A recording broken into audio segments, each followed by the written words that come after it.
সুবহানাহু ওয়া তাআলা জাতিকে জানালেন, قل يا عبادي الذين اسرفوا على انفسهم لا تقنطوا من رحمة الله।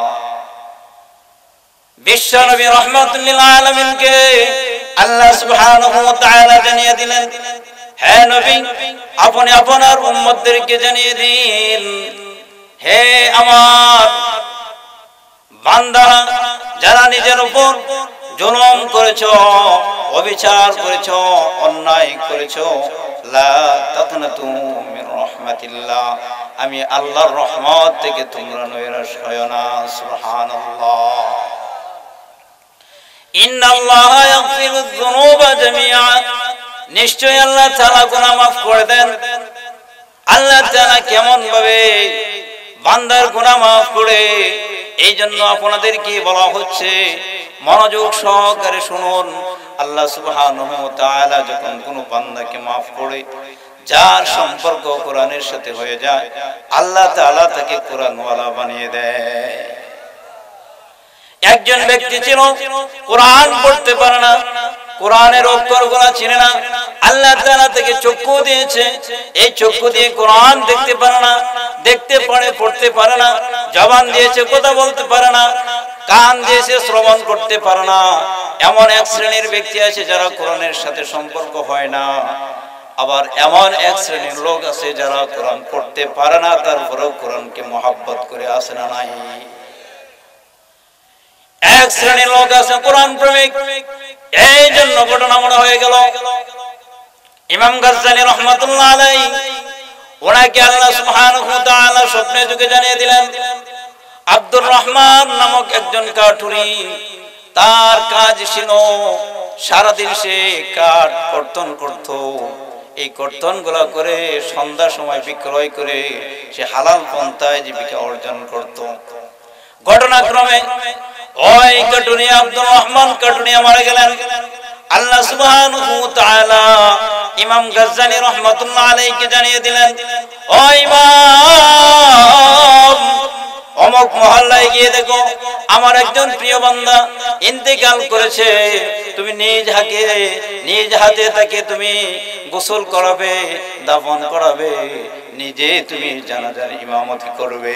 সুবহানাল্লাহ। উনি স্বপ্ন যুগে দেখার পর ঘুম ভেঙে গেল, ঘুম থেকে ওঠার পর আশ্চর্য হয়ে গেলেন, আল্লাহ সুবহানাহু ওয়া তাআলা আজকে আমাকে কি দেখালেন, কি ইশারা দিলেন। এইদিকে ইমাম গাজ্জালী রাহমাতুল্লাহ আলাইহি আব্দুর রহমান নামক ব্যক্তিকে খোঁজার জন্য বের হয়ে গেলেন, কিন্তু ওনাকে কেউ চিনে না, সঠিক পরিচয় কি। ইমাম গাজ্জালী রাহমাতুল্লাহ আলাইহি আব্দুর রহমান নামক ব্যক্তিকে খুঁজতে লাগলেন। কিছু সংখ্যক লোকেরা বলল, আব্দুর রহমান কে, তাকে আমরা চিনি না, তবে একজন কাঠুরিয়া মারা গেছে, তাকে আমরা চিনি। কাঠুরিয়া সে গতকালকে ইন্তেকাল করেছে। ইমাম গাজ্জালী রাহমাতুল্লাহ আলাইহি বললেন, তাহলে ওই কাঠুরিয়ার কাছে আমাকে নিয়ে যাও। কাঠুরিয়া যখন মৃত্যুবরণ করলেন, তার পরিবারের সকল লোকেরা বেষ্টন করে বসে বসে কান্নাকাটি করতেছে। তার বাবাকে কে গোসল দিবে, কে দাফন করাবে, কে জানাজার ইমামতি করবে। যেহেতু এখন বর্তমান সময় প্রতিটা সমাজে এক দুইজন হাফেজ পাইবেন, আলেম আছে, মুফতি আছে। তৎকালীন সময় কিন্তু এত ঘন ঘন অহরহর আলেম ছিল না। তাই ওই মরহুমের সকল আত্মীয় স্বজনরা কান্নাকাটি করতে লাগলো। ওনার স্ত্রী কাঁদতেছে, স্বামীকে কি করবে, সন্তান বাবাকে কি করবে, এইভাবে নাতি তার দাদাকে কি করবে, এই বিষয়ে দিনে চিন্তা ফিকির করতেছেন। ইমাম গাজ্জালী রাহমাতুল্লাহ আলাইহি বললেন, তোমরা কেউ চিন্তা করো না, আর চিন্তা করার দরকার নেই। আল্লাহ তাআলা আমাকে ইশারা দিয়েছেন, আমি তাকে নিজ হাতে কাফন করাবো, ইমামতি করাবো, নিজ হাতে তাকে মাটিতে রাখবো। এরকম কথা যখন বললেন, যে যারা ইমাম গাজ্জালী রাহমাতুল্লাহ আলাইহিকে চিনেন, চিনার পরে তারা আশ্চর্য হয়ে গেলেন, কি ব্যাপার, ইমাম গাজ্জালী তো এখানে আসার কথা নয়, উনি কেন এখানে এসেছেন? ইমাম গাজ্জালী রাহমাতুল্লাহ আলাইহি জানালেন, দেখেন আমি নিজের ইচ্ছা আসি নাই, আল্লাহ তাআলা আমাকে হুকুম করেছেন, আল্লাহ তাআলা আমাকে ইশারা করেছেন। তার জানাজায় কথা বলার পরে ইমাম গাজ্জালী রাহমাতুল্লাহ আলাইহি নিজে যখন গোসল দিলেন, কাফন পরালেন, তারপর যখন ওনাকে কবরস্থ করা হলো, কবরে দেওয়ার সাথে সাথে তার কবর থেকে এত সুন্দর সুঘ্রাণ বের হওয়া শুরু হলো, ইমাম গাজ্জালী রাহমাতুল্লাহ আলাইহি আশ্চর্য হয়ে গেলেন। সকলে বলেন মারহাবা। ইমাম গাজ্জালী রাহমাতুল্লাহ আলাইহি সন্তানকে জিজ্ঞেস করলেন, বাবা তোমার বাবা কি নেক আমল করেছে, তুমি আমার কাছে বলে দাও, বলে দাও। কিন্তু সন্তান বলতেছে, আমার বাবার জীবনে কোনো নেক আমল করেছে আমি জানি না, আমি বলতে পারবো না। ইমাম গাজ্জালী বলতেছেন, না, এখানে কোনো না কোনো বিষয় রয়েছে যা মানুষ জানে না। জানেন কে? কে জানে? কেউ যেহেতু জানে না, আমার আল্লাহ জানে, আমার রব জানে, আমার প্রভু জানে। তাহলে আজকে এটা প্রমাণ হয়ে যাক। উনি যখন কবর থেকে সুঘ্রাণ পেলেন, এবার দৌড়ে গেলেন, তোমার সাথে কথা বলবো না, তোমার মায়ের সাথে আমি কথা বলতে চাই। পর্দার আড়াল থেকে ইমাম গাজ্জালী রাহমাতুল্লাহ আলাইহি থেকে বললেন, ও মা, আমি আপনাকে একটি প্রশ্ন করার জন্য এসেছি। আপনার স্বামী উনি সবচেয়ে বেশি কি আমল করেছে, এই আমলটুকু আপনি আমাকে জানিয়ে দেন। মহিলা বললেন, হুজুর আমার জানা মতন তেমন কোনো আমল করে নাই, তবে একটি জিনিসে আমল করতো, একটি তাকের উপর দেখবেন একটা কোরআন শরীফ আছে। আমার স্বামী কোনোদিন কোরআন পড়তে পারে নাই, কোনোদিন কোরআন কারো কাছে পড়ে নাই, নিজে পড়ার চেষ্টাও করে নাই, কিন্তু এমন ভাবে চেষ্টা করেছেন প্রতিদিন ফজরের নামাজের পরেই উনি কোরআন খুলে দেখতেন। সুবহানাল্লাহ। কোরআন খুলে দেখার পরে আল্লাহ কি বলতেন, আল্লাহ আমাকে চক্ষু দিয়েছে, আমি চক্ষু দেখার পরে কোরআন পড়তে পারি না, জবান দিয়েছে আমি বলতে পারি না। এই কোরআন যদি আসলে ময়দানে তুমি যদি আমাকে জিজ্ঞেস করো, কোরআন যদি আমাকে জিজ্ঞেস করে তোমাদের উপর কোরআন নাজিল করা হয়েছিল, কিন্তু তোমরা কেন কোরআন পড়তে পারো না, আল্লাহ তখন আমি অসহায় হয়ে যাব। আর ওই বান্দা বলে, এই কোরআন নাকি আল্লাহর কালাম। এত মোহাব্বত করে করে প্রত্যেকটি পাতায় পাতায় তারা আঙ্গুল দিয়ে দিয়ে উনি বারবার পড়ার চেষ্টা করতেন। পড়তে পারেন নাই, কিন্তু এমন কোন অক্ষর নেই এই কোরআন শরীফের ভিতরে তার প্রত্যেকটা হাতের ময়লা পর্যন্ত দাগ হয়ে গিয়েছে।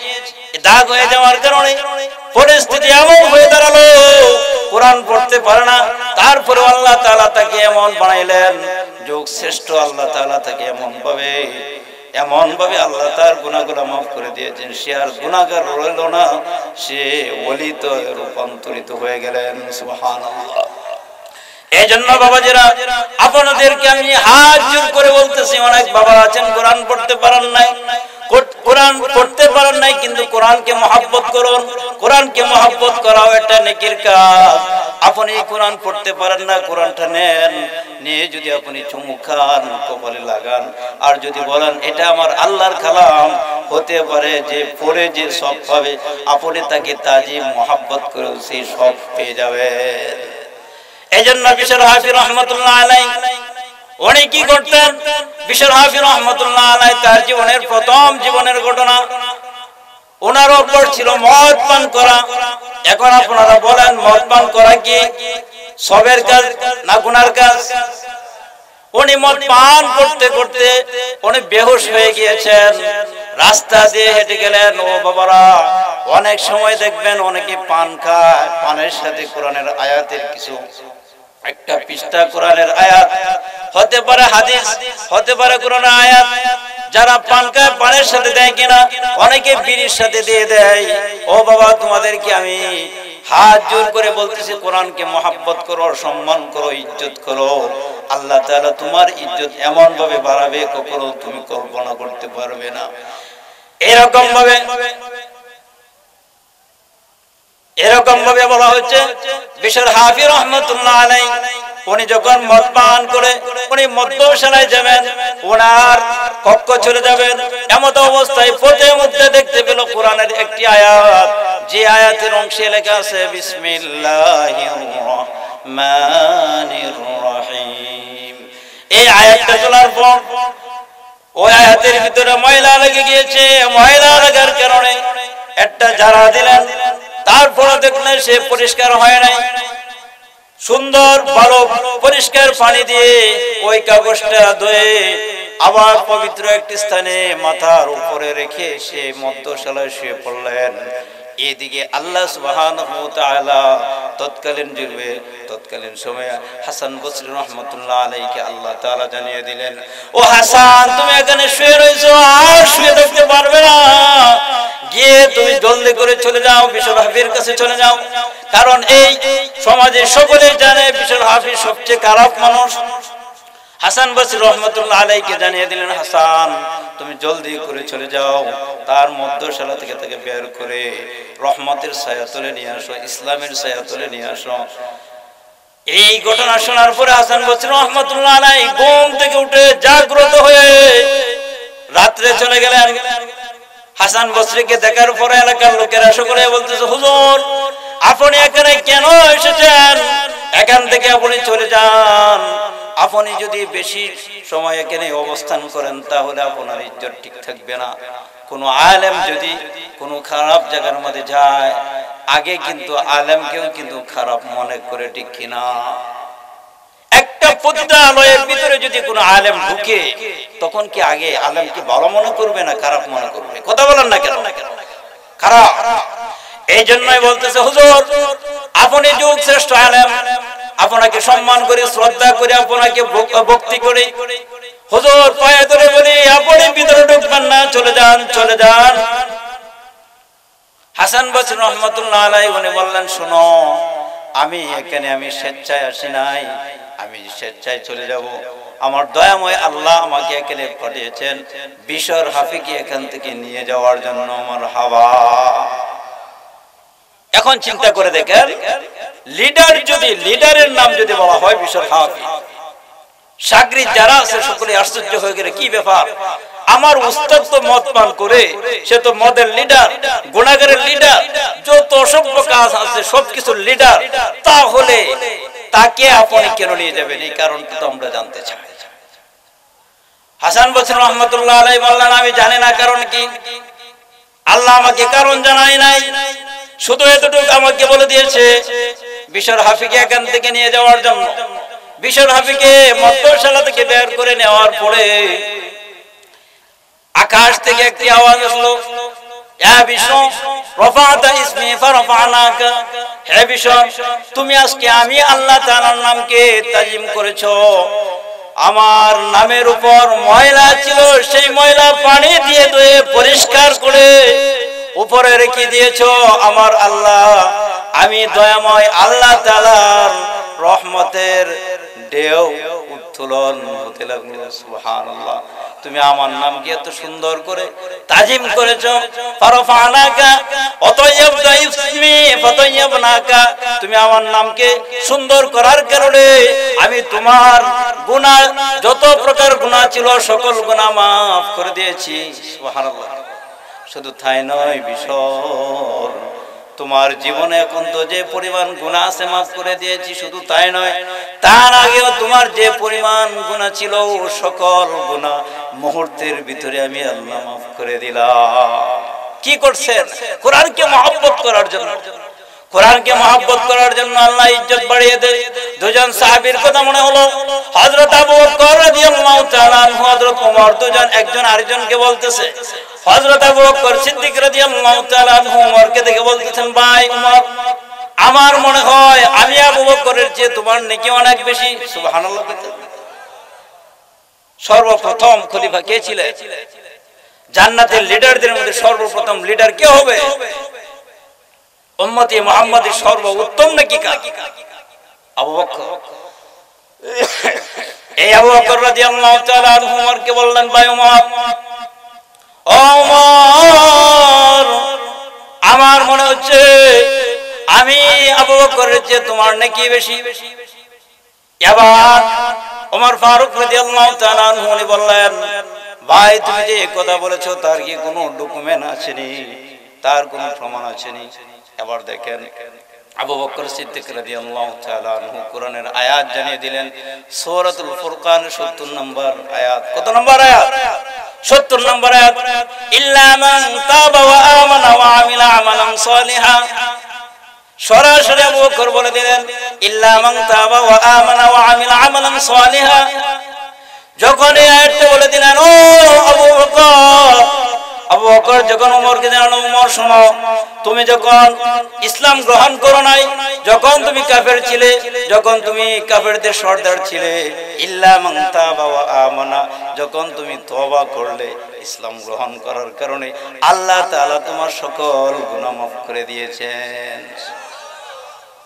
শুধু তাই নয়, আল্লাহ তাআলা বলছেন ইল্লা মান তাবা ওয়া আমানা ওয়া আমিলা আমালান সালিহা ফাউলাইকা ইউবাদদিলুল্লাহু সাইয়্যাতিহিম হাসানাত।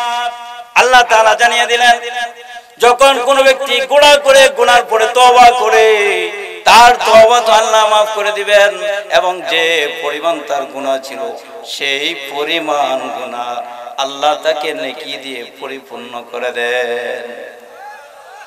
এখন দুইজনের ভিতরে আফসোস তৈরি হয়ে গেল। আবু বকর সিদ্দিক রাদিয়াল্লাহু তাআলা আনহু উনি বলতেছেন, ভাই ওমর, আমার চেয়ে তোমার নাকি বেশি। ওমর বলতেছে, তাহলে শুনেন, আমার জীবনে সকল নেকি আপনাকে দিয়ে দিব, আপনি মাত্র একটা নেকি দিবেন। যদি রাজি হন তাহলে বলেন সেই কোন রাতের কথা।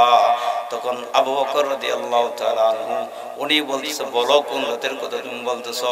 ওমর ফারুক রাদিয়াল্লাহু তাআলা আনহু উনি বললেন, আমাকে সকল নেকি দেওয়া লাগবে না, শুধু ওই যে আল্লাহ রাসূল যেদিন হিজরত করেছিল, হিজরতের রাতে যে ঘটনা ঘটেছিল গায়রে সুর, এই সুরের ঘটনা, ওই দিন যা কিছু হয়েছিল একটা নেকি দিয়ে দিবে। এই একটা নেকি যদি তুমি, সকল নেকি তোমাকে দিয়ে দেব। সুবহানাল্লাহ। এদিকে বলতেছেন আবু বকর বলেন, ও ভাই ওমর, ওই গায়রে সুরে কি পরিমাণ নেকি হয়েছে সেটা তো আমিও জানি না, আমারও জানা নাই।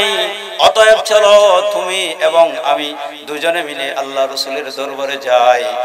এইদিকে বলতেছেন কি পাল্টা পাল্টি করবে কি করবে না। এদিকে হযরত ওমর ফারুক রাদিয়াল্লাহু তাআলা আনহু উনি বলতেছেন, গায়রে সুরের ঘটনা, যে সময় তুমি পাহাড়ে ওঠো, আল্লাহ রাসূলকে যখন তুমি বলেছিল, ইয়া রাসূলুল্লাহ, এত উপরে আপনি কিভাবে উঠবেন? যেদিন আল্লাহ রাসূল বলেছিল, ও আবু বকর, তুমি আমার সাথে হিজরতের সঙ্গী হবে, এই দিন থেকে 40 দিন পর্যন্ত আবু বকর একদিনও তার পিঠ বিছানায় লাগায় নাই। সুবহানাল্লাহ। দেখেন কত মেহনত করেছে, কত রাসূলকে কত মহব্বত করেছে, একদিনও পিঠ লাগায় নাই, অথচ ঘুমের ক্লান্তি তার বেশি, কথা ঠিক কিনা? আবু বকর রাদিয়াল্লাহু তাআলা আনহু আল্লাহ রাসূলকে বললেন, ইয়া রাসূলুল্লাহ, পাহাড়ের উপর আপনি উঠতে পারবেন না, আপনার কষ্ট হবে, হতে পারে আপনার পায়ে ব্যথা, হতে পারে আপনার শরীরে ব্যথা, এমনও হতে পারে কোনো কাফের আপনাকে আক্রমণ করতে পারে। আপনার কোনো উম্মত যদি আমাকে জিজ্ঞেস করে, তোমার জীবদ্দশায় আমার রাসূল কষ্ট পেয়েছে, তোমাকে ছাড় দেওয়া হবে না, এটা আমি বরদাস্ত করতে পারবো না ইয়া রাসূলুল্লাহ। অতএব আপনি নিজে পায়ে না হেঁটে আপনি আমার পিঠে সওয়ার হন, আমি ঘোড়ার মতন টক টক করে উপরে নিয়ে উঠবো। সুবহানাল্লাহ। সাহাবায়ে কেরামের ভালোবাসা ছিল না নাই? যখন আল্লাহ রাসূল তার পিঠে উঠলো, গায়রে সুরের কাছে নিয়ে গেলেন, এবার আবু বকর বলতেছেন, ইয়া রাসূলুল্লাহ, আপনি একটু থামেন, ভিতরে আগে ঢুকতে দেওয়া হবে না, ভিতরে কি আছে না আছে ভালো করে আমি পরিদর্শন করে দেখব, ভিতরে থাকা বা যাওয়ার উপযুক্ত মনে হলে আপনাকে বলবো, আর উপযুক্ত মনে না হলে আপনাকে বলবো না।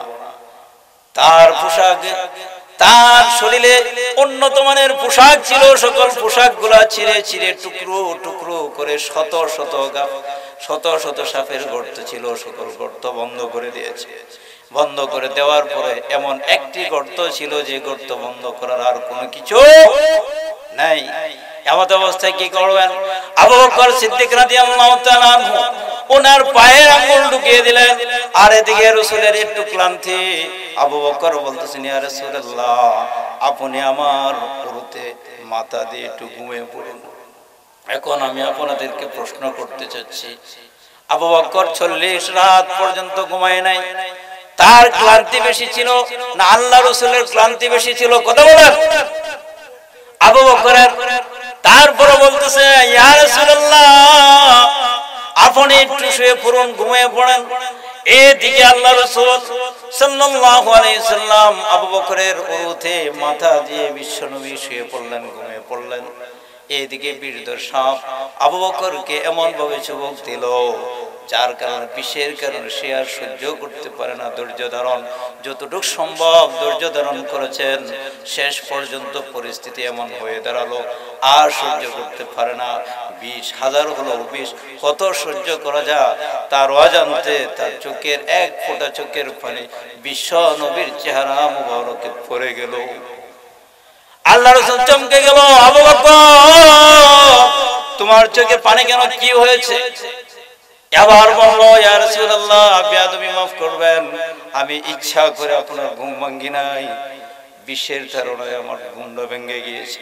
ইয়া রাসূলুল্লাহ, একটা বীরধর সাপ আমাকে দংশন করেছে। আল্লাহ রাসূল সাল্লাল্লাহু আলাইহি সাল্লাম শুধু খালি থুতু মোবারক লাগিয়ে দিলেন, ওই বিষ আর বিষ রইল না, বিষ পানি হয়ে গেল। সুবহানাল্লাহ। এবার আল্লাহ রাসূল বললেন, ও আবু বকর, ও ওমর, তোমরা দুজন সাহাবী আমার খুব প্রিয় ব্যক্তি এবং আমার শ্বশুর, জানেন না এটা? দুজন কিন্তু প্রিয় সাহাবী এবং দুজন আল্লাহ রাসূলের শ্বশুর। এদিকে আবু বকরকে বলল, আবু বকর, তুমি কি নেকি তাকে দিবে কি দিবে না? আবু বকর, তুমি কি উমরকে নেকি দিবে কি দিবে না সেটা বলতে চায় না, তবে এই রাতে কি পরিমাণ নেকি হয়েছিল সেইটা আজকে তোমাকে জানিয়ে দেব। সুবহানাল্লাহ। আল্লাহ রাসূল বিশ্ব নবী রাহমাতুল আলামিন যখন জানালেন, ও আবু বকর, ওই গায়রে সূরের ঘটনা, ওই রাতে যে পরিমাণ নেকি তোমাকে আল্লাহ তাআলা দিয়েছে, এই হযরত ওমরের আমল সহ একবারে কিয়ামতের আগ পর্যন্ত যত উম্মত আসবে সকল উম্মতের নেকি যদি এক পাল্লায় রাখা হয়, আর গায়রে সূরের রাতের নেকি যদি এক পাল্লায় রাখা হয়, তারপরেও তোমার ওই রাতের নেকির পাল্লা ভারী হয়ে যাবে। এখন তোমরা একজন আরেকজনকে নেকি দিবে কি দিবে না সেটা আমি, এই জন্য নেকির প্রতিযোগিতা করা। বর্তমান সময়ে সবচেয়ে বড় নেকির প্রতিযোগিতা হলো বেশি বেশি ইস্তিগফার পড়া, বেশি বেশি তওবা করা। আপনি যদি তওবা করতে পারেন, কোন হুজুরের কাছে যাওয়া লাগবে না, কোন পীরের কাছে যাওয়া লাগবে না, আপনি গোপনে গোপনে যদি আপনি প্রকাশ্য যদি গুনাহ করেন, গোপনে আল্লাহ তাআলার কাছে মন প্রাণ খুলে চোখগুলো ছেড়ে দিয়ে চোখের পানিগুলো ছেড়ে দিয়ে আল্লাহকে আল্লাহ বলে ডাক দিবেন। একবার যদি আল্লাহ না শুনে, দ্বিতীয়বার শুনলে আল্লাহ না শুনে, তৃতীয়বারের সময় আল্লাহ অবশ্যই অবশ্যই শুনবেন, ঠিক কিনা? এইদিকে আল্লাহ রাসূল সাল্লাল্লাহু আলাইহি সাল্লাম দুজন ব্যক্তির জন্য দোয়া করেছিলেন। কয়জন ব্যক্তি? দুজন ব্যক্তি। একজনের নাম ছিল আবু লাহাব, আর একজনের নাম ছিল দাহিয়াতুল কলবি। আল্লাহ রাসূল দোয়া করেছেন, ও পরওয়ারদিগার, এই দুজন ব্যক্তি থেকে যে কোনো একজনকে ইসলাম ধর্মে দীক্ষিত করে ইসলামী শক্তিশালী করে দাও। আল্লাহ সুবহানাহু ওয়া তাআলা বিশ্বনবীর এই দোয়াকে কবুল করলেন দাহিয়াতুল কলবির জন্য। সুবহানাল্লাহ। কোন দাহিয়াতুল কলবির নাম শুনেন নাই? এমন ব্যক্তি দুনিয়াতে কম না বেশি? এই জন্য বলা হয়েছে দাহিয়াতুল কলবি।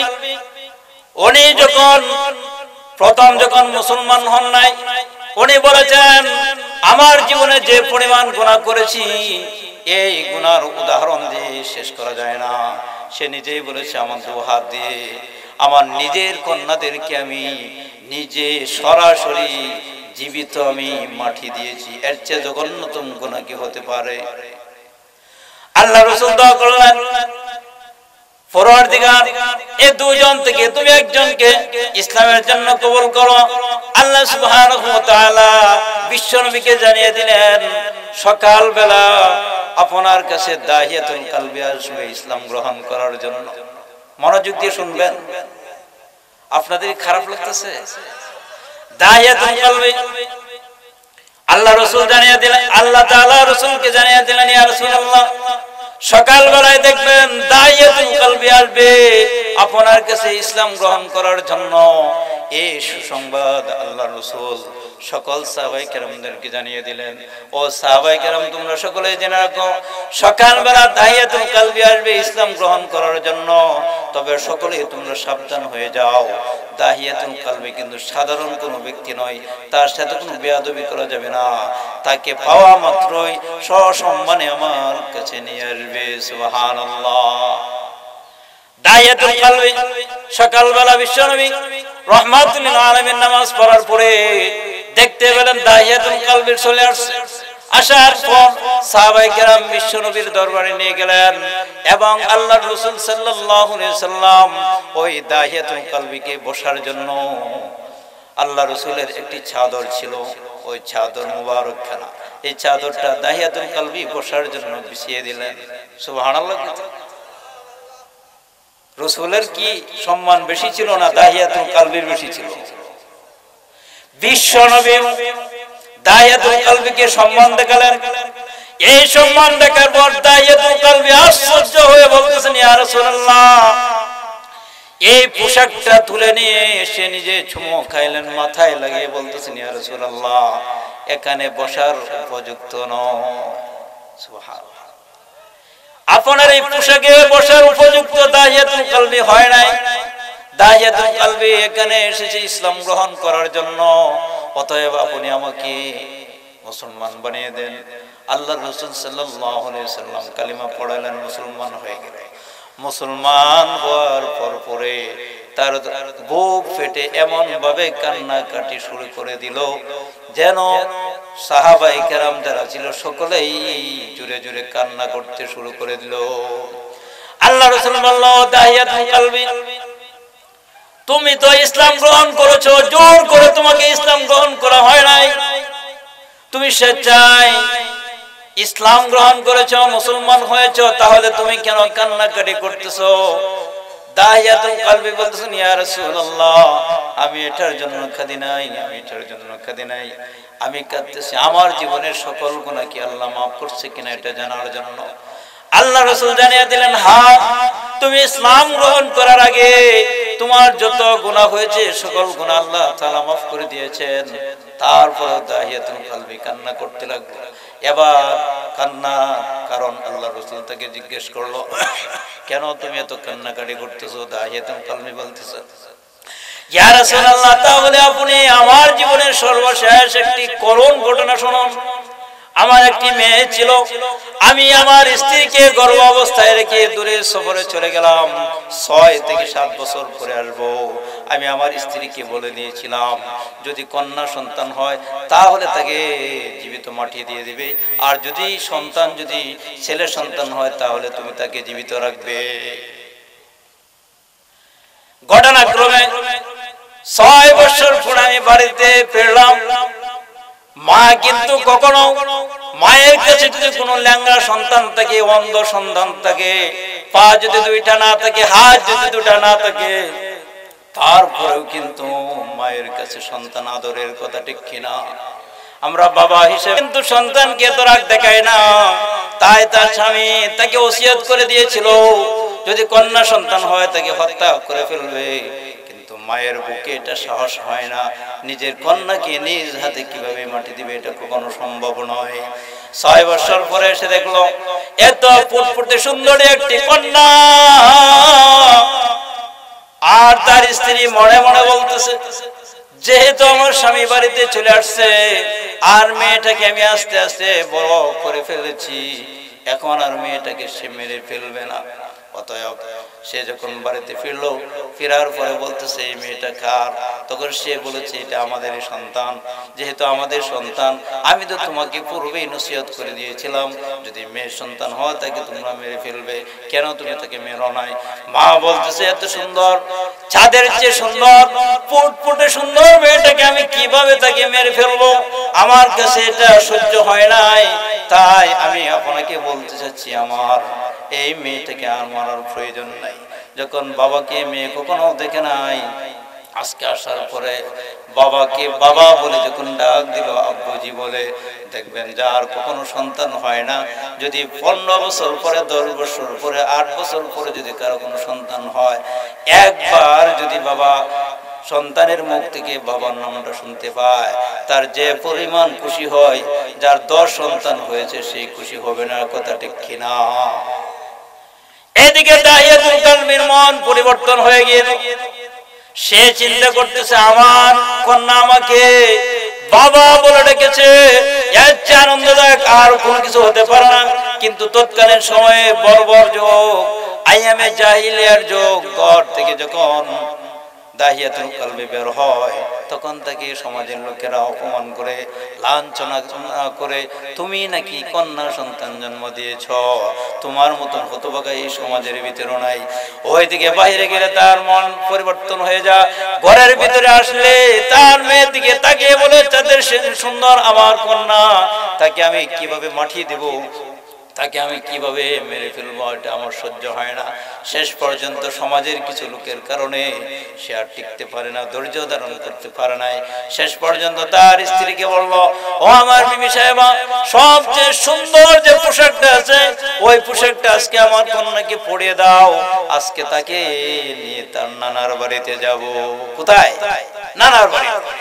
এবার তার স্ত্রী খুশি হলো, যেহেতু 6 বছর পর্যন্ত আমার স্বামী আমার বাবার বাড়িতে যায় নাই, আমার বাবাকে দেখে নাই, আমার মাকে দেখে নাই, আজকে যেহেতু আমার মেয়েকে নিয়ে যাবে, এখানে তো আর সন্দেহ করার কোনো অবকাশ নেই। এখানে কি সন্দেহ করা যায়?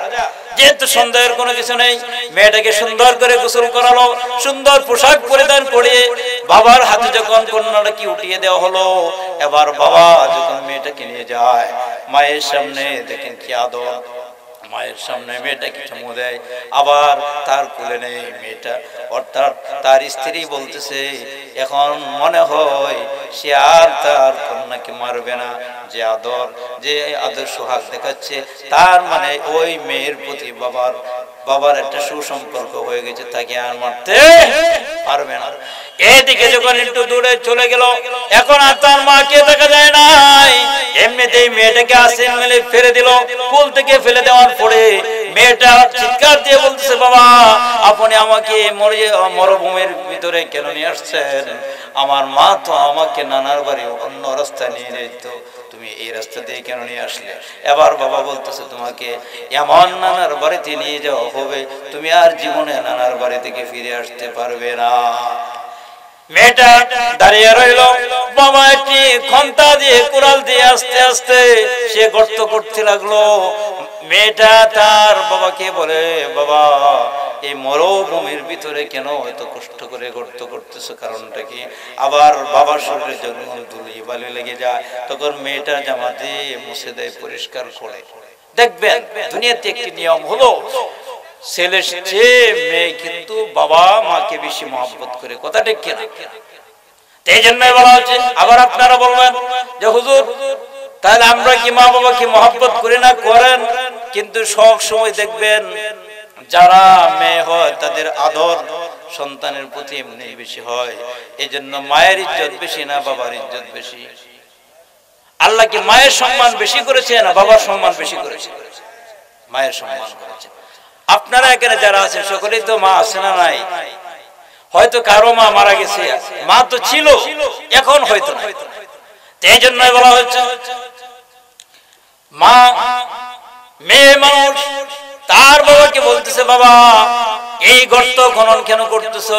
মেয়ে নিজেও জানে না তার জীবনের শেষ মৃত্যু হয়ে যাবে, কিন্তু শেষ পর্যন্ত যখন গর্ত করা শেষ হয়ে গেল, এমত অবস্থায় ওই মেয়েটাকে গর্তের ভিতরে ফেলে দিল। ফেলে দেওয়ার পরে দূর থেকে বাবা একটি পাথর দিয়ে মেয়ের একবারে ঠিক বরাবর কপালে যখন ছুঁড়ে মারলো, ওই কপালে লাগার কারণে কপাল থেকে এক ফোঁটা রক্ত তার বাবার গায়ে চলে আসলো।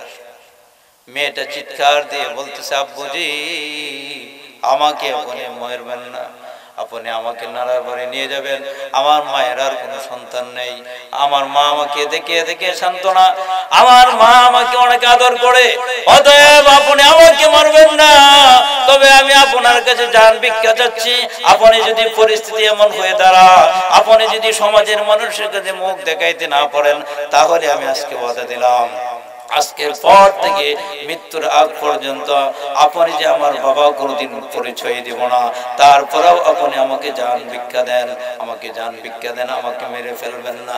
শেষ পর্যন্ত যখন তাকে মেরে ফেলা হলো, কিন্তু ওই বাবা আর সহ্য করতে পারে না, দাহিয়াতুন কলবি, এখন যখন ঘুমিয়ে যা, তার সন্তান যা বুঝি বুঝি বলে ডাকে, তার কানের ভিতরে এই আওয়াজ আসতে থাকে।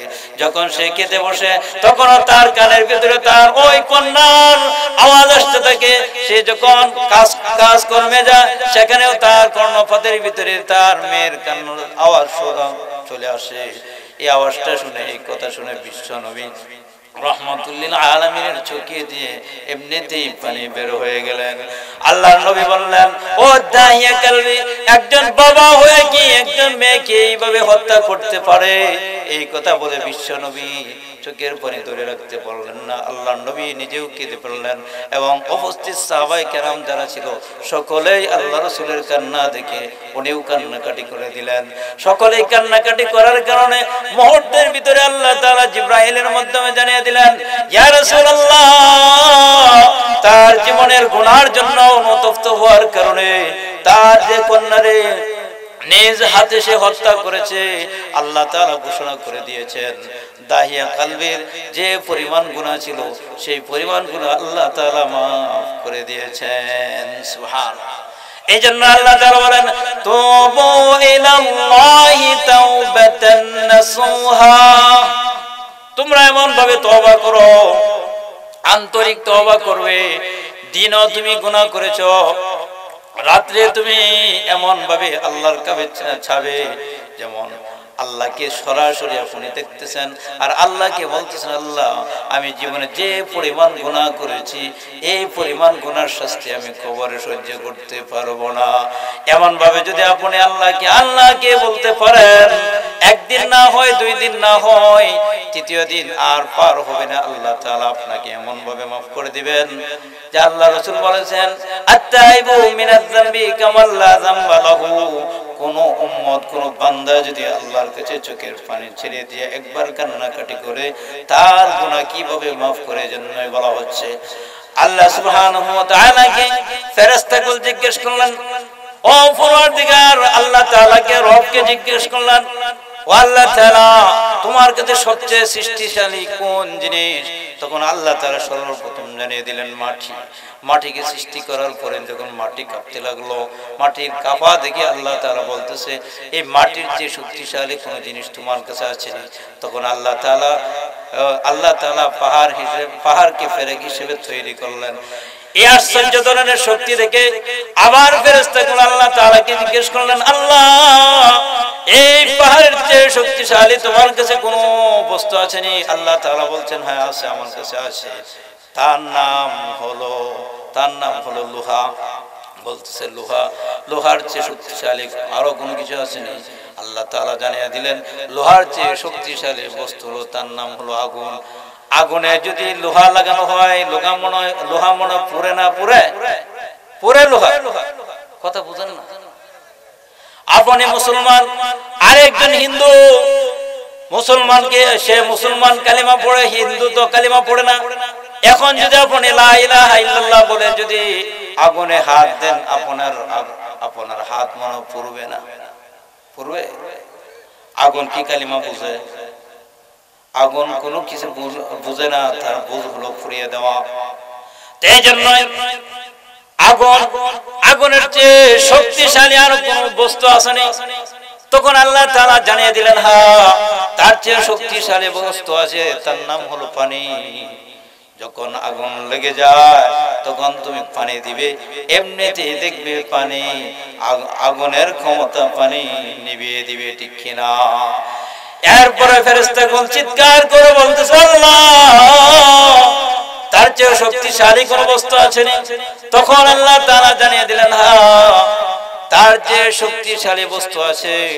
আমার যদি কোনো গুনাহগার বান্দা এক ফোঁটা চোখের পানি আমার ভয়ে একবার ফেলে দেয়, একবার যদি এক ফোঁটা চোখের পানি ফেলে দেয়, একবার ফেলে দেওয়ার কারণে জাহান্নামের আগুন পর্যন্ত নিভিয়ে দিতে পারবে।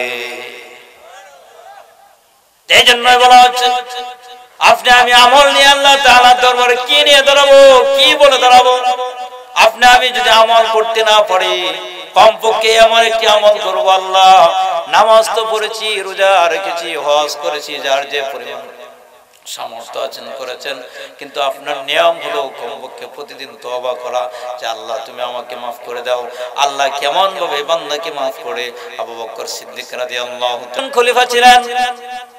উনি যখন খলিফা ছিলেন তখন একজন ব্যক্তি, উনি খলিফা থাকা অবস্থায় একজন ব্যক্তি, তার নাম ছিল জারাদ, সবচেয়ে খারাপ ধরনের মানুষ। দুনিয়াতে যত প্রকার গুনাহ আছে, যত প্রকার খারাপি আছে, সকল প্রকার খারাপি তার ভিতরে আছে। এমন মানুষ বাংলাদেশে আছে না নাই? আছে, আপনাদের এলাকাও আছে। আমি তো মনে করেছিলাম যে এইগুলো শুধু খালি এক সমাজে হয়, সব সমাজে হয় না। এমন কিছু ব্যক্তি আছে, ভাই, আমি কাউকে ছোট করার জন্য বলি না, আল্লাহর হস্তে বলতেছি, আপনি গুনাহ করেছেন, কারো কাছে প্রকাশ করবেন না। আপনি গোপনে গুনাহ করেছেন, গোপনে আল্লাহর কাছে তওবা করেন। এই জন্য এই ঘটনাটা খুব মনোযোগ সহকারে শুনুন। আবু বকর সিদ্দিক রাদিয়াল্লাহু তাআলা আনহু, উনি যখন খলিফা ছিলেন, এমত অবস্থায় ও একজন ব্যক্তির নাম শুনলো জারাদ, সে ইন্তেকাল করেছেন। এই কথা শোনার পরে আবু বকর সিদ্দিক রাদিয়াল্লাহু তাআলা আনহু দৌড়ে তার বাড়িতে গেলেন। গিয়ে যাওয়ার পরে দেখে তার জানাজা, তার কাফন দাফন এবং জানাজার ইমামতি করার জন্য প্রস্তুতি নিলেন। নেওয়ার পরে আশ্চর্য হয়ে গেলেন, বিষয় কি? ওই ব্যক্তিকে যখন কবরে রাখা হয় তখন এটা কোনো সাধারণ কবর নয়, তখন এমন কবর হয় যে কবর থেকে জান্নাতের খুশবু বের হতে থাকে। সুবহানাল্লাহ। তাকে যখন কবরস্থ করা হলো, কবরস্থ করার পরে তার বৃদ্ধ মা টক টক করে লাঠি দিয়ে বর করে করে টক টক করে আবু বকরের সামনে এসে দাঁড়ালো। আবু বকরকে বলতেছে, ও আবু বকর, খলিফাতুল মুসলিমিন, আমি আপনার কাছে এসেছি। আমার সন্তান মৃত্যুবরণ করেছে সত্য, কিন্তু আমার সন্তানের মুখ আমি দেখি নাই। আমার সন্তানের মুখ আপনার দেখাইতে হবে। এখন কি আবু বকর সিদ্দিক রাদিয়াল্লাহু তাআলা একটু টেনশনে পড়ছে কিনা? কবরস্থ করার পরে মা এখন বলতেছে, আমি তো আমার সন্তানের মুখ দেখি নাই, আমাকে দেখাতে। এইরকম ভাবে আবু বকর বলতেছেন, মা, তাকে তো কবরস্থ করা হয়েছে, আর দেখার প্রয়োজন নাই। এরকম একবার নয়, দুইবার নয়, তিনবার যখন বললো, তখন আবু বকর সিদ্দিক রাদিয়াল্লাহু তাআলা উনি আর সহ্য করতে পারলেন না। ওই মা যা বলেছে এবং সাহাবায়ে কেরামদেরকে বলল, ও সাহাবায়ে কেরাম, তার কবর থেকে মাটি সরিয়ে দাও, তার মাকে সন্তানকে দেখার ব্যবস্থা করে দাও। যখন মাটিগুলা সরিয়ে দেওয়া হলো, মাটি সরানোর পরে এমন অবস্থা হয়েছে, তার কবর হওয়ার কথা ছিল অন্ধকার কবর, কিন্তু এমন অন্ধকার না, আপনারা যেরকম লাইট দিয়েছেন তার চেয়েও বেশি তার কবর থেকে এত সুন্দর সুন্দর আলো বের হলো। সুবহানাল্লাহ। আবু বকর সিদ্দিক রাদিয়াল্লাহু তাআলা এই দৃশ্য দেখে অবাক হয়ে গেলেন। মা খুব খুশি হলো। আমি এটাই চেয়েছিলাম যে আল্লাহ তুমি আমার সন্তানকে নেককার বানিয়ে দাও, কিন্তু সমাজের সকল লোকেরা জানে সে বদকার, কিন্তু সে নেককার হলো কিভাবে? মা তখন বললেন, আল্লাহ তুমি সব কিছুই দিতে পারো। আবু বকর সিদ্দিক রাদিয়াল্লাহু তাআলা আনহু এই দৃশ্য দেখে ওনার মনটাকে আর বোঝাইতে পারে না। সমাজের সকল লোকেরা বলে সে খারাপ, সে ছিল মদখোর, সে ছিল গাঞ্জাখোর, সে ছিল জিনাখোর, সে ছিল জুয়ারি, যত প্রকার গুনাহ আছে সকল প্রকার গুনাহ করেছে, কিন্তু তার মনকে উনি বোঝাতে পারে নাই। তার কবরের ভিতরে তো আলো হওয়ার কথা না, যেখানে অন্ধকার হওয়ার কথা সেখানে আলো কিভাবে হলো? এই চিন্তা ফিকির করে যখন আবু বকর সিদ্দিক রাদিয়াল্লাহু তাআলা ঘুমিয়ে পড়লেন, ঘুমিয়ে যাওয়ার পরে স্বপ্নে যুগে দেখতে পেলেন সে সাধারণ কোনো ব্যক্তি নয়, আল্লাহর নবী, মায়ার নবী, বিশ্ব নবী রাহমাতুল লিল আলামিনের পাশে ওই ব্যক্তি দাঁড়ানো। সুবহানাল্লাহ। এখন কি আশ্চর্য কম হবে না আরো বেশি? আবু বকর সিদ্দিক রাদিয়াল্লাহু তাআলা আনহুকে আল্লাহ রাসূল জানিয়ে দিলেন, ও আবু বকর, তুমি মনে মনে চিন্তা করতেছো লোকটা তো গুনাহগার ছিল, তার কবরে আযাব হওয়ার কথা, তার কবরে সাপ বিচ্ছু থাকার কথা, সেখানে সাপ বিচ্ছু নেই, অন্ধকার নেই, আলো হয়ে গিয়েছে, জান্নাতের খুশবু আসছে। কারণটা কি জানো? সে গুনাহগার ছিল কথা সত্য, কিন্তু তার অবস্থার খবর কেউ জানে না। সারাদিন সে গুনাহ করত, রাত্রে যখন শুয়ে পড়তো তখন আল্লাহকে বলতো, আল্লাহ সারাদিন আমি অনেক গুনাহ করেছি, এই গুনাহ তো দুনিয়ার কোনো ব্যক্তি আমাকে মাফ করার মতো নয়, কিন্তু আল্লাহ তুমি তো আমার গুনাহ যে কোনো মুহূর্তে মাফ করতে পারো, তুমি যদি আজকে রাত্রের ভিতরে আমার গুনাহ মাফ না করো, তার আগ পর্যন্ত আমি তওবা করতেই থাকবো। সুবহানাল্লাহ। এই জন্যই বলা হচ্ছে যে বেশি বেশি করে যদি আমি তওবা করতে পারি, তাহলে আল্লাহ তাআলা আমাদেরকে যে কোনো মুহূর্তে ওলিতে রূপান্তরিত করে দিবে। আল্লাহর কোনো মিনিট লাগবে না, সময় লাগবে না, আল্লাহ কারো পারমিশন। এই জন্যই বলা হচ্ছে আল্লাহ সুবহানাহু ওয়া তাআলা যখন কোনো বান্দাকে মাফ করে তখন কিন্তু ফেরেশতাকুলকে জানায় না। এটা বলে শেষ করে দিচ্ছি যে বলা হচ্ছে আল্লাহ সুবহানাহু ওয়া তাআলা যখন কোন ব্যক্তির গুনাহ maaf করে তখন কিন্তু ফেরেশতাকুলকে না জানানোর কারণ হলো এই, একজন ব্যক্তির কবরে আযাব হচ্ছিল, উনি কাজী সাহেব ছিল, ওনার স্ত্রীকে বলে দিয়েছিল আমার যদি সন্তান হয় তাকে মাদ্রাসায় পড়াবে, আর যদি মেয়ে হয় তাকেও মহিলা মাদ্রাসায় পড়াবে, যদি সামর্থ্য তাকে বড় আলেম বানাবে, না হয় কমপক্ষে নামাজ পড়ানোর মতন প্রশিক্ষণ তাকে দেবে। এই জন্যই কাজী সাহেব যখন মৃত্যুবরণ করলো, ওনার স্ত্রী গর্ভ অবস্থায় কাজী সাহেব মৃত্যুবরণ করলো, ছেলের বয়স যখন 6 থেকে 7 বছর হলো, কেবলমাত্র মক্তবে যাওয়ার বয়স হয়েছে, তার বাবার কবরে দাও দাও করে আগুন জ্বলছে, ফেরেশতারা তাকে শাস্তি দিচ্ছে। আর ওই সন্তানকে যখন মসজিদের মক্তবের ইমামের কাছে নিয়ে গেলেন, নিয়ে গিয়ে বলতেছেন, হুজুর আমার স্বামীর ওয়াদা ছিল তাকে দিনদার বানানো, তাকে ফরহেজগার বানানো, তাকে আলেম বানানো, তাকে হাফেজ বানানো, আপনার কাছে দিয়ে গেলাম, এখন আপনি যা পড়েন তাকে পড়ান। প্রথমত যখন তাকে বিসমিল্লাহ পড়ালেন, আউযু বিল্লাহ বিসমিল্লাহ পড়ে শিক্ষা দিলেন, এদিকে আল্লাহ তাআলা তার বাবার কবরে যে আযাব ছিল, এই সন্তান শুধু বিসমিল্লাহ পড়ার কারণে আল্লাহ সুবহানাহু ওয়া তাআলা তার বাবার কবরের আযাব মাফ করে দিলেন। ফেরেশতাও জানে না কেন মাফ করেছে, আল্লাহ তাআলা জানিয়ে দিলেন, আমার কোন বান্দার সন্তান যখন কোরআন পড়ে তার বাবা যদি কবরের ভিতরে আযাব হয়, আমি আল্লাহ এটা সহ্য করতে পারি না, আমি আল্লাহর রহমতের এমন ভাবে যে উঠে যায়, আমার বান্দাকে আমি মাফ না করে পারি না, অতএব তার সন্তান কোরআন পড়বে আর তার বাবার কবরে আযাব দেবে, এটা হতে পারে না।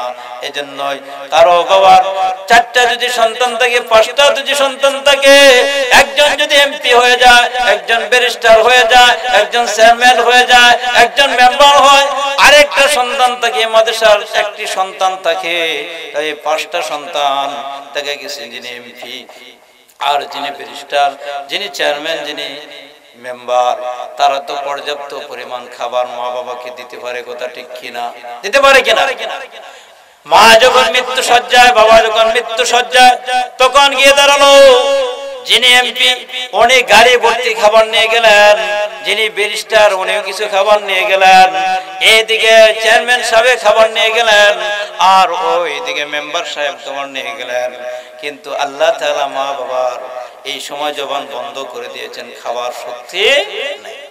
এই মুহূর্তে মাদ্রাসায় যে সন্তান পড়ে, তার তো অর্থ নাই, টাকা নাই কিনে মা বাবার সামনে দাঁড়াবে, সে বলতেছে আমার উস্তাদজি আমাকে একটা শিক্ষা দিয়েছেন, কোরআন শরীফটা বুকে নিয়ে সকল সন্তানেরা ফল ফলট নিয়ে মা বাবার পাশে দাঁড়ানো, আর মাদ্রাসার ছাত্ররা তার বুকে কোরআন শরীফ নিয়ে মা বাবার পাশে বসে বসে সূরাতুল ইয়াসিন তেলাওয়াত করে। সুবহানাল্লাহ, তেলাওয়াত করে করে বলতেছে, আমার উস্তাদ যে আমাকে শিক্ষা দিয়েছেন, কোন মৃত ব্যক্তির সামনে মৃত্যু সজ্জায় যখন হয়ে যায় তার সামনে বসে যে কোরআন পড়া হয়, সূরাতুল ইয়াসিন পড়া হয়, তাহলে তার মৃত্যুর কষ্ট আল্লাহ হালকা করে দেয়। এখন আপনি নিজেই চিন্তা করে দেখেন, এই 5 জন সন্তান থেকে শ্রেষ্ঠ সন্তান কে? যে মাদ্রাসার ছাত্র, শ্রেষ্ঠ হলো না? এই জন্যই বাবারা আমি সর্বপ্রথম বলেছিলাম, আপনারা একটা কাজ করবেন, যারা কোরআন পড়তে পারেন না কমপক্ষে কোরআনকে মহব্বত করবেন। পড়তেও যদি না পারেন কোরআনকে কি পড়বেন? মহব্বত করবেন। কারণ এই কোরআন শরীফের উপরে যে গিলাফ থাকে তার সম্মান আছে না নাই? এই গিলাফটা যদি মাটিতে পড়ে যায় দেখবেন অনেক লোকেই ছাত্ররা তাকে চুমু করে এবং কি সম্মান শ্রদ্ধা করে। আপনার একটি কাপড় 5000 টাকা দামের গজ হইলেও যদি পায়ের নিচে পড়ে তাকে কি চুমু দেন? কেন দেন না? কোরআনের সাথে থাকার কারণে সে কোরআন ওয়ালা হয়।